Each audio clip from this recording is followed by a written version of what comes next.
Welcome back. In talking about the history of the discipline and the lenses through which we can view behavior and mental processes, we've directly and indirectly alluded to this idea that not all psychologists view the world in the same way. Surprise, surprise. There are different groups with very similar training and backgrounds and who are called psychologists, but that look at behavior and mental processes from very different perspectives. One way we can think about those different perspectives is in terms of what we call basic versus applied work. Basic work is mainly research focused, and it's research that's interested in gathering knowledge for knowledge's sake. In other words, knowing things so we know things. In contrast, applied work, which might be research or it might be working with other people, helps solve problems. It's looking at real world issues and saying, what can we do here? So that's one perspective. Another perspective is thinking about the more specific topical areas that they're studying or working with. And there are a lot of them.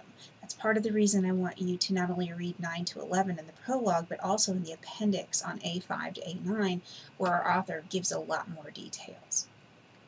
Those subfields range from things that it's almost like what one undergrad professors would have called playing with the lint in the belly button. The experimental, psychometric, quantitative worker or psychologists who really are just looking at the way we look at things or interested in implementing the processes. Sort of at the other end of the spectrum, there are clinical counseling psychologists, psychiatrists, who are using the information to work with people with various levels of disorders who want to pursue growth. There are educational school psychologists that are helping individuals learn and looking at interactions within school settings. There are forensic psychologists that are thinking about criminal behavior and legal system issues. There are health psychologists thinking about how we can improve our physical health. Sports psychologists, which are interested in helping improve and helping individuals achieve their maximum ability in different athletic settings or interactive settings, not even sports.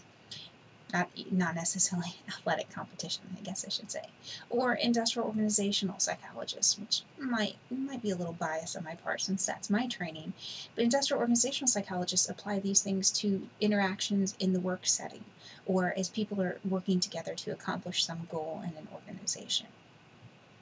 Somewhere between there, depending on what the interest of the particular psychologist is, we also have developmental psychology that looks at changes in behavior over time, social psychologists that consider how we interact with and how others affect our behavior, neuropsychologists that are looking at the biology of the brain. That's just a few things. I do want to make sure and go back for a second to highlight that difference between clinical psychologist, counseling psychologist, and psychiatrist. And the main distinction I want you to understand is that a psychiatrist does have a medical degree. So a psychiatrist is an MD. In some states, a psychologist can prescribe medication, but the psychiatrist definitely has had the training, and in all cases, the psychiatrist has got the credentials necessary to prescribe medication. As you might imagine, that could influence their perspective on treatment.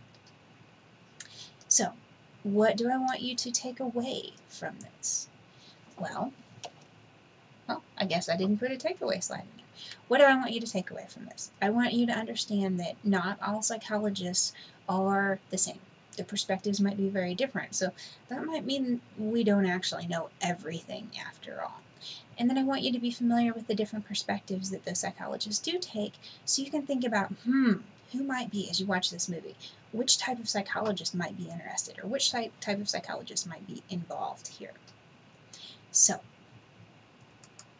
until next time, thanks for listening.